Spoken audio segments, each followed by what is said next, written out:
Charles Pichon n'a pas toujours été un sans-abri et a un jour rêvé de vivre une vie complètement différente. Il avait une belle maison et une femme aimante qui attendait toujours qu'il rentre du travail. Cependant, tout a changé en un instant lorsque Maria Pichon est décédée dans un accident de voiture. Après les funérailles de sa femme, Charles a développé un problème d'alcoolisme qui l'a finalement poussé à brûler sa propre maison et à quitter son emploi. La vie dans la rue était pleine de dangers et très difficile, mais l'homme ne semblait pas découragé pour autant. Il était optimiste par nature. Avec le temps, il s'est habitué à partager sa vie avec d'autres sans-abri, qui ont commencé à le traiter comme l'un des leurs. Charles a cessé d'abuser de l'alcool, il était doué pour la technologie et l'électronique, il pouvait facilement réparer une télévision ou une radio. Certains des sans-abri possédaient ces appareils, et s'ils tombaient en panne, il les apportait toujours à Charles pour qu'il les répare. La seule chose que l'homme regrettait, c'était que la vieillesse le trouve dans la rue, et non dans une maison chaude et confortable. Mais Charles a eu un peu de chance à cet égard. Il y a un an, il est tombé sur un garage abandonné et s'y est installé avec son chien Lucky. Charles l'avait trouvé lors d'une terrible tempête, pleurnichant près des poubelles, alors qu'il n'était qu'un petit chiot. Ayant décidé de garder le chiot, le vieil homme s'était fait un véritable ami. Qu'il accompagnait partout, mais surtout Lucky aimait passer du temps dans une décharge, car il pouvait y courir après les corbeaux et les chats errants jusqu'à ce que. Il s'assurait de visiter la décharge au moins une fois par semaine où il ramassait des bouteilles en carton et du polyéthylène, à la grande joie de Lucky ce jour-là. Le gardien de la ville connaissait déjà bien Charles. Et le voyant de loin, il lui a fait signe de la main. Le vieux sans-abri connaissait son chemin dans le royaume des montagnes, des ordures et des pyramides de déchets ménagers. Et ainsi il savait exactement où il devait regarder. Charles sait même fabriquer un chariot à partir de ferraille pour l'aider à transporter tout ce qu'il a réussi à collecter, mais avant que le vieil homme ait eu le temps de se plonger dans le labyrinthe de la décharge de la ville. Il a vu un vieux canapé rembourré, et du cuir craquelé, il n'avait pas l'air mal. Et quand Charles l'a repéré, ses yeux se sont illuminés, c'est exactement ce dont j'ai besoin, j'ai dormi sur un lit de camp pendant trop longtemps, le vieil homme a chuchoté, encore incapable de croire à sa chance d'être plus près. Charles s'est assuré que le canapé était en bon état et pourrait lui servir. Après l'avoir chargé sur sa carte, le vieil homme se met en route pour retourner à son garage. Saint-Charles, trempé de sueur, le concierge s'exclame « Eh, tu as besoin d'aide ? Il a l'air bien trop lourd pour toi », mais le vieil homme se contente de hocher la tête et d'accélérer le pas. 1 heure plus tard, le canapé est déjà en place dans son garage. En plaçant le lit de camp à l'intérieur, Charles ne peut pas être plus heureux de sa trouvaille. Fatigué par la route, le vieil homme décida d'essayer immédiatement le nouveau canapé et de se reposer. Cependant, lorsque Charles s'allongea et essaya de s'endormir, une bosse serrée et bombée s'enfonça dans son flanc. La sensation était suffisamment désagréable pour empêcher Charles de s'endormir. Charles a touché la bosse étrange avec sa main, mais une douleur aiguë a immédiatement transpercé sa paume. Le sang a giclé et le vieil homme a pleuré bruyamment à ce moment-là. Il a vu un ressort pointu sortir du canapé. Lucky, qui dormait profondément il y a un instant, a surgi et a commencé à grogner menace, incapable de comprendre ce qui se passait. Après s'être bandé la main avec le mouchoir, Charles a donné un coup de pied au canapé en guise de représailles et s'est écarté à ce moment-là. Un des côtés du canapé est tombé et quelques objets ronds et brillants ont pleuvu sur le sol avec un bruit sec. Charles s'agenouilla et fut stupéfait par ce qu'il vit. Il y avait un tas de bijoux en or qui étincelaient devant lui. Des anneaux, des boucles d'oreilles et des broches attiraient le regard. Et le vieil homme ne pouvait s'empêcher d'admirer son trésor. Qui jetterait un canapé avec une telle réserve ? Ou peut-être qu'il n'était pas au courant ? Chuchota le vieil homme. Lucky aboya doucement et lécha le vieil homme sur la joue. Le chien ne comprenait pas la valeur des bijoux qui gisaient sur le sol, mais il aimait son maître plus que tout au monde. Le chien ne comprenait pas la valeur des bijoux qui gisaient sur le sol, mais il aimait son maître plus que tout au monde. Toujours indécis quant à ce qu'il allait faire de l'or, Charles l'a mis dans un sac de toile et l'a placé sous la table, puis il a remonté le canapé et a enlevé le ressort qui était coincé. Bien, maintenant tu peux enfin te reposer, surtout que tu es maintenant riche et tout, Charles pensait avec un sourire.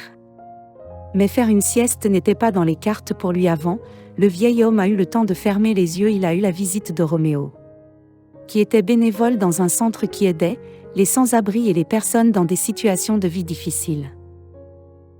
L'homme était un veuf qui avait perdu sa femme à cause d'une maladie héréditaire insidieuse. Roméo a consacré sa vie à faire le bien et à aider les autres. Il est passé au garage de Charles pour lui faire une piqûre contre sa radiculite et échanger les dernières nouvelles.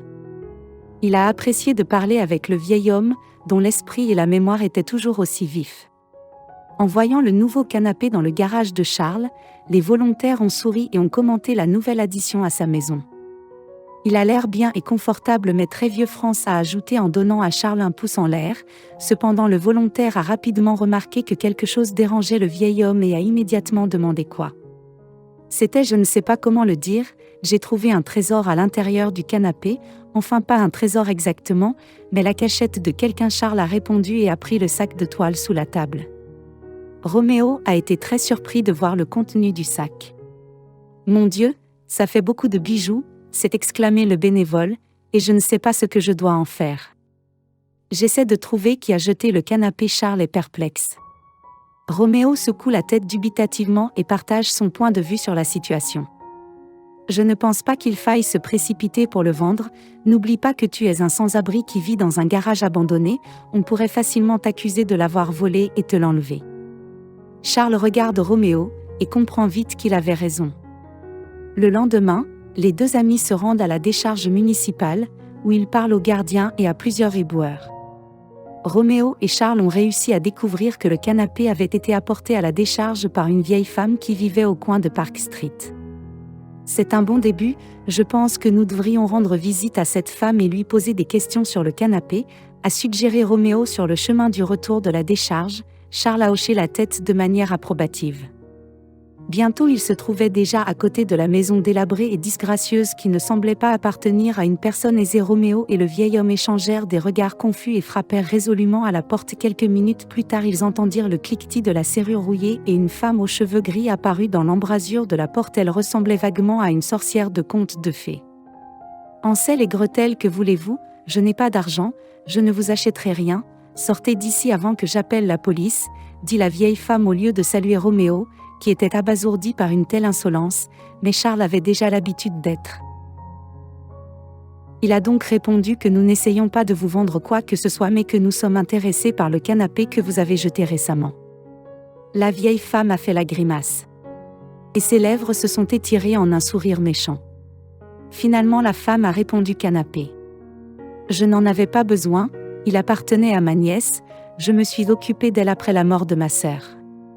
Et où est votre nièce maintenant ? Roméo n'a rien pu faire d'autre que de demander à la vieille femme, qui a de nouveau fait une grimace et a répondu, avec du mépris dans la voix: elle vit dans un hospice maintenant, elle s'est blessée au dos. Quand elle faisait du patin à glace avec son fiancé, maintenant elle est en fauteuil roulant, son fiancé l'a larguée. Dès que c'est arrivé, et moi je suis trop vieux pour ça, il n'y a rien que je puisse faire pour l'aider, alors je me suis dit que je pouvais l'aider. Les mots de la vieille femme ont provoqué une tempête d'émotions négatives chez Roméo qui s'est avérée très difficile à contenir.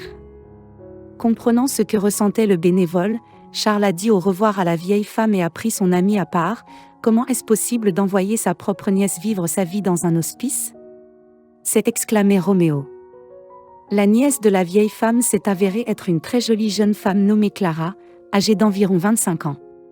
Selon le personnel de l'hospice, la pauvre chose restait assise pendant des heures dans son fauteuil roulant, regardant par la fenêtre, où une vie complètement différente battait son plein. En voyant le vieil homme négligé et le gentilhomme d'âge moyen devant elle, Clara a levé un sourcil de surprise. Clara n'avait pas d'autres parents que sa tante Camille, alors le fait que des gens viennent lui rendre visite rendait la jeune femme très anxieuse. Mais quand Roméo a demandé à Clara de lui parler du vieux canapé, elle a soupiré de déception. « Oh, c'était le canapé de mes parents, ma mère est décédée et mon père est mort en prison. Il a cambriolé une bijouterie il y a de nombreuses années, mais il a été attrapé une semaine plus tard, ils n'ont jamais retrouvé les bijoux, alors il a été condamné à une peine très sévère. Et 2 ans plus tard, il est mort d'une leucémie, à l'hôpital de la prison, le canapé était important pour moi en tant que souvenir de mes parents, mais je n'en ai plus besoin, tu peux voir ce que je suis devenue maintenant. La jeune femme Assise les larmes aux yeux, Roméo a échangé un regard significatif avec Charles et a réalisé que le vieil homme pensait exactement la même chose que lui, c'était mon fiancé qui avait rompu avec moi. Je ne voulais pas aller patiner, mais il a insisté, maintenant il vit sa vie avec une nouvelle femme et je dois vivre le reste de ma vie dans un hospice pour handicapés, je pourrais me faire opérer, mais c'est trop cher, ajouta Clara, avec le SOB. Roméo passa son bras autour des épaules de la femme et tenta de la calmer. Charles avait déjà compris que les bijoux trouvés dans le canapé appartenaient au père de Clara, mort en prison. Dès que Roméo s'est approché du vieil homme, Charles lui a dit qu'il voulait aider la jeune femme. Des larmes ont perlé dans les yeux du volontaire qui a compris que Charles était sérieux dans sa décision. « Dieu, que tu as un grand cœur !» s'exclame Roméo, touché au plus profond de lui-même par la décision du vieil homme. Après avoir pris leur décision, les deux amis ont apporté une partie des bijoux chez un prêteur sur gage et en ont tiré une somme importante, qu'ils ont immédiatement utilisée pour payer l'opération chirurgicale de Clara. Roméo est resté aux côtés de Clara pendant tout ce temps, l'encourageant à chaque étape. Pendant ce temps, Charles a vendu le reste des bijoux et a utilisé l'argent pour acheter une maison au bord du lac, où il a commencé à vivre avec Clara et Roméo. Lucky était incroyablement heureux de ce changement dans leur vie et passait ses journées à courir après les canards et les grenouilles au bord du lac. Lucky avait maintenant 2 autres propriétaires, qui aimaient le chien autant que Charles, et espéraient qu'il ferait un jour un excellent ami pour leur bébé.